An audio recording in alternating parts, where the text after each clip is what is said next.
Sebelum kita mulai, ini hanya pembacaan simbolik dari pola planet 2028 sampai 2030, bukan kepastian masa depan. Di 2028, Jupiter berada di Virgo, lalu Libra.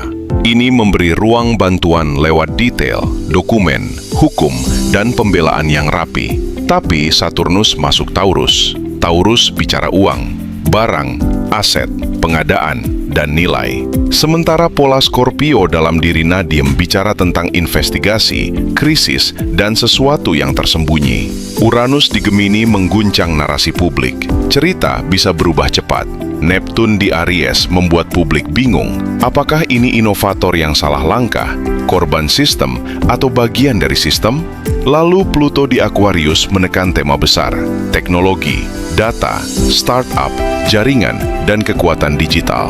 Maka 2028 bisa menjadi tahun ketika kasus ini mulai melebar dari orang ke sistem. Di 2029, Jupiter bergerak dari Libra ke Scorpio. Libra bicara hukum dan keadilan. Scorpio bicara rahasia dan investigasi. Artinya, 2029 bisa membuka lapisan yang lebih dalam. Saturnus tetap di Taurus. Ini tahun audit. Uranus di Gemini membuat opini publik makin pecah. Neptun di Aries membuat narasi makin berkabut.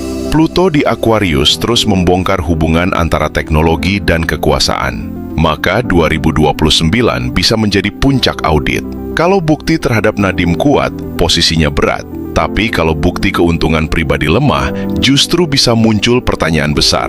Apakah ini benar-benar kesalahan satu orang? Atau ada ekosistem yang lebih besar di belakangnya? Di 2030, Jupiter berada di Scorpio, lalu Sagittarius. Scorpio membuka rahasia. Sagittarius membawa hukum besar, putusan, narasi nasional, dan kebenaran yang lebih luas.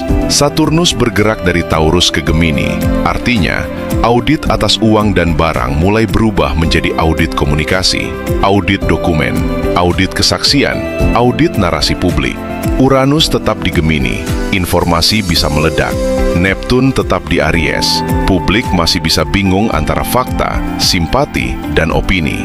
Pluto tetap di Aquarius, teknologi dan kekuasaan tetap menjadi tema besar.